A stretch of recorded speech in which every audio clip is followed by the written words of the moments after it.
আমরা আশা করব আপনারা মাথায় রেখে আপনারা আচরণ করবেন, কারণ এখনো কিন্তু আমাদের মেন যারা গেস্ট আছে তারা আসেনি। আমাদের আজকে প্রধান অতিথি আমাদের প্রাণগঞ্জ থানা বিএনপির সম্মানিত বিশেষ হিসেবে বসে থাকবেন আন্তর্জাতিক থানা বিএনপি সভাপতি সভাপতি অন্তত তিনটা আসন এই তিনটা আসন খেলে গেস্ট আসতে পারে।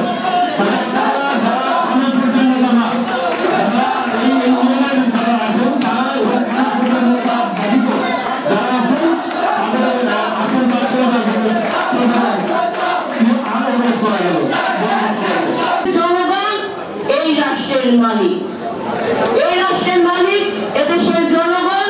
তাই এই জনগণ যাকে ভোট দেবে সেই আগামী দিনে সরকার গঠন করবে, এটাই আমরা প্রত্যাশা করি। তাহলে এখন আমাদের যুদ্ধটা কিসের? আমাদের যুদ্ধটা এখন একটা অন্তর্বর্তীকালীন সরকার আছে। এই সরকারকে আমরা সর্বোচ্চ সহযোগিতা করতে চাই এবং সহযোগিতা করছি, যাতে ইন ফিউচারে খুব তাড়াতাড়ি একটা সুষ্ঠু অবাধ নিরপেক্ষ নির্বাচনের মাধ্যমে জনগণের ভোটে জনগণের রায়ে যে সরকার গঠিত হবে সেই সরকারকে ক্ষমতা হস্তান্তর করে তাদেরকে রাষ্ট্র পরিচালনা দায়িত্বভার দিতে হবে। যখন আপনার নির্বাচিত সরকার গঠন হবে তখন আপনার সাথে প্রত্যেকটা অন্যায় কিংবা আপনার সাথে যে অন্যায়গুলো হচ্ছে তার জবাবটা আপনি তখন চাইতে পারবেন সেই সরকারের কাছে। কিন্তু হাসিনার কাছে কি কেউ বলতে পেরেছে যে আমার ভাই গুম হয়েছে, আমি ঘর ছাড়া হয়ে গিয়েছি, এর ব্যাপারে আপনি বিচার করবেন কিংবা আপনার স্বাধীন বিচার হলে আমি এর বিচার চাই? সেটা কিন্তু হয় নাই। শেখ হাসিনা একসাথে বিচার বিভাগকে পরিচালনা করেছে, তার এক আঙুলের ইশারার বাইরে বিচার বিভাগ কিন্তু কোনো কার্য সম্পাদন করতে পারে নাই।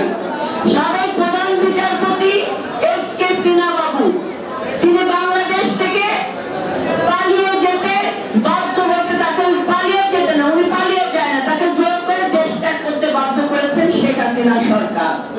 এই জিনিসগুলো আপনাদেরকে অনুধাবন করতে হবে। আমি আপনাদেরকে অনুরোধ করব, যে কোনো সমস্যা হতেই পারে, আমাদের অনেক ভুল হতে পারে, রাজনীতি করতে গেলে আমরাও তো মানুষ, আমাদের ভুলটা আপনারা আমাদের চোখে আমাদের দেখিয়ে দেবেন। এই যে শাড়ির প্যাকেটগুলোতে আমার ফোন নাম্বার দেওয়া আছে, আমি ফোন নাম্বারটা এই কারণে দিলাম, আমি ফোন নাম্বারটা কিন্তু আমার বছরের জন্য দেই নাই, আমি এই শাড়ির প্যাকেটে ফোন নাম্বারটা এই কারণে দিয়েছি, যদি বিএনপি নাম ধরে কোন নেতৃবৃন্দরা আপনার ঘরে কোন রকমের কোন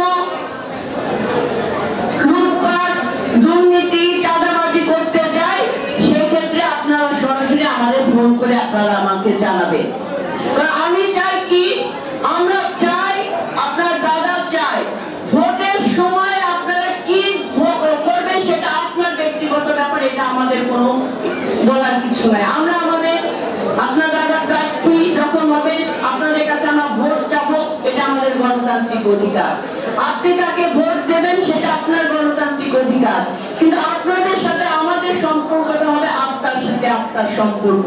কারণ আমরা বিশ্বাস করি বাবু বর্ষচন্দ্র রায় এবং আমরা বিএনপি নেতৃবৃন্দরা আমরা বিশ্বাস করি রক্তের সম্পর্ক থেকে আত্মার সম্পর্ক অনেক বেশি নিবিড় হয়।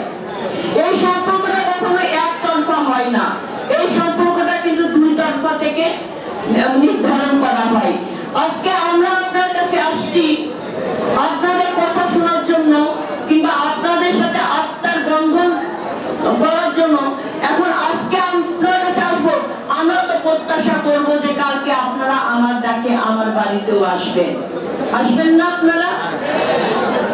আগামী 10 তারিখ সপ্তমী পূজার দিন আপনার দাদার বাড়ি মির্জাপুর কোন্ডা ইউনিয়ন রায়বাড়ি, আপনারা সবাই নিমন্ত্রিত থাকলেন। আমি আপনাদেরকে আমাদের পূজা মণ্ডপে আমাদের বাড়ির পূজাতে আপনাদের সবাইকে দাওয়াত দিতে এসেছি।